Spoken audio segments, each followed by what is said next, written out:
Good day, viewers. You are welcome back to Tindanious Maths and Science tutorials. We are going to apply whatever we've learned so far, okay? So if you are new here, visit my previous videos, okay, on the word problems, introduction to the word problems on permutations. So we have question on the board. We have number one, in how many ways can the letters of the word dream be arranged, taking three at a time? Good. So viewers, so we have what? Dream over here, dream.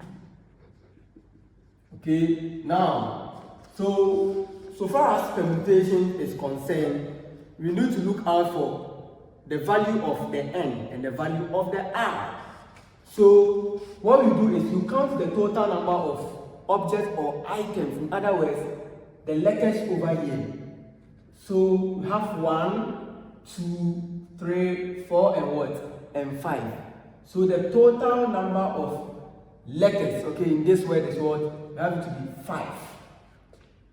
Now, so for the R, so they will tell us, okay, so I think the question has specified the value of the R. So they are saying what? Be arranged, taking 3 at a time. Remember, I said n permutation R, where n is the total number of items or objects. Then what? So this R is what? We are taking some number of items taking at a time. So that's what R simply means. So we are taking what? So you say what? Arrange, taking what? R at a certain time. But the R here is what? It's 3. You get that? So R is equal to what? Is equal to 3. Right? So the formula, so the number of arrangement is given by, so we have n permutation R, which is equal to, what is n? N here is what? 5. Then permutation, what is R? R here equals 3, right? Good. Viewers, we can use 5 factorial over 5 minus 3 all factorial, but I taught you a trick. That's why I said for Tindanious maths tutorials, you have to follow my videos chronologically. I've taught them new tricks to solve what? Permutations without going through the long way approach. So here we have what? 3 over here, right? So that means this 3 is telling us that we are going to multiply 3 number of items over here. Alright? So I have one item here, which is 1, then times another item here, which is 2. Then times what? Another item here, which is what? Which is 3. So the number over here denotes the number of times I'll do the multiplication, right? And remember, we are going to do the multiplication in the descending order of magnitude. What do I mean by that? What I mean by that is, let's say if you have a number n, okay, as you are multiplying, you subtract 1 from that number. So if I have 100, so 100 then times, your next number will be what? Will be 99. Then times what? 98. Because we are subtracting what? 1 from those numbers progressively, right? So in other words, we are going to multiply those numbers by their degenerates. So I'll start from the number what? 5. Then times its degenerates, I'll subtract 1 from 5, I have 4. So times 4, then you subtract 1 from 4, you get what? You get 3. So actually you have what? 60. As simple as that. So in how many ways? Right? So you have what? 60 number of ways. As simple as that. So the formula n permutation R, right? So you have what? 5 permutation 3, which is what? 5 factorial over 5 minus 3 all factorial. So what do we have? We have 5 factorial over, what do we have here? 2 factorial. 5 factorial is the same as what? 5 then times 4, reduce it to by 1 times 3 times 2, so you get to 1, then you stop. Then all over 2 factorial is the same as 2 times what? 1. So 1 cancels 1, 2 cancels 2. If you multiply this, you get what? 60 what? Ways. See, that's why Tindanious math is there to teach you what? A simple trick, then you go your way. So viewers, at times you may be given questions where they will not tell you the value of the R. So whenever you encounter questions where they don't specify what R, okay, or the number denoting R, then you are going to make an assumption here. The assumption here is we take the value of n to be equal to R. So in other words, you are going to take all at a time. Do you get it that way? So let's appreciate the second question. In how many ways can the letters of the word parties be arranged? Which is different from this. Look here, they said what? The word dream be arranged, taking 3 at a time. They specify R for you. But here they didn't specify R. So whenever you encounter problems like this, okay, then so the number of n, okay, is the same as R. Because we are taking all at a time, please. So we have parties. So parties this way. So let's count. 1, 2, 3, 4, 5, 6, 7, right?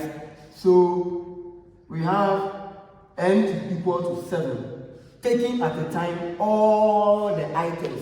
So what? R is also equal to what? It's equal to 7. So the formula is what? N permutation R, which is equal to, please, this one, and they didn't tell you something is repeating, right? Good. So that means this is permutations without repetition or without restrictions. We were not restricted. So therefore we have what?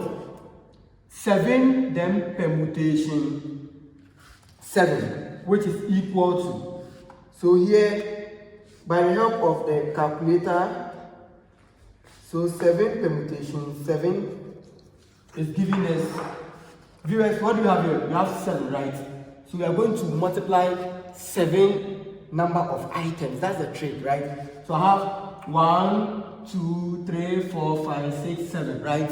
So I'll start from the number 7, then times, I'll reduce it to what? To 6, right? By factor of 1. So 6, then times what? 5, then times what? 4, times 3, times 2, times 1. Right? So therefore the answer is equal to 5040. Said what? In how many ways? So you have it this way. Number of ways. As simple as that. So we have the third question. In how many ways can 12 people be seated on a bench if only 4 spaces are available? Right? So here, they've indicated to us the total number of what? Of people there. Right? So therefore, the total number, which is n, is equal to what? 12. And if only 4, so that is R. If only 4 spaces are available. So R here is equal to what? 4. So the formula, n is permutation without restrictions or repetitions. So you have what? 12 permutation, what? 4. Which is equal to, what do I have here? 4. So I'm going to multiply 4 number of items in the descending order till you get to 1. So I have what? I'll start from the number 12, then times what? 11, then times what? 10. So you have 1, 2, 3, but you have 4 here, right? So I'll multiply the 4th item, which is of course the last item, right? Which is what? Which is 9. Okay. So here, by the help of the calculator, we should be getting 11880. How many ways, right? So ways. As simple as that. Okay, the 4th question. This is a wired question, all right? So let's use the same analogy over here. In a class of 15 students, right away, they've told us what the total number of students. So the total number of students is denoted by n, which is what? 15. There are 6 seating positions, right? So that's R, which is equal to 6. Seating positions in the front row. How many different arrangements of students in the first row are possible if no seating positions remains what? Empty? So this is permutation without repetition. In other words, permutations without restrictions, right? So we have what? N permutation R, which is equal to what? 15 permutation 6, which is equal to what? So here you can use a calculator, right? So we have what? 15, then multiply 6 number of items. So this is 1, because of the 6 here, right? This is 1. So you reduce this by a factor of 1. So to reduce to 14, the 14 will be reduced to 13 times what? 12 times 11 times 10. 1, 2, 3, 4, 5, 6. So by the help of the calculator, we should be getting 3600. Then how many different arrangements? So number of arrangements, right? Arrangements. As simple as that. Viewers, this is the end of the tutorials, okay? So far as Tindanious mathematics tutorials is concerned, we are going to learn and explore. I'll meet you next time, where we are now going to combine, questions on permutations with repetitions and permutation without repetitions. And we said that permutations without repetition, this is the formula you are supposed to employ, N permutation R. But what about permutations with repetition? How are you going to solve problems of those nature? I'll meet you next time. Bye.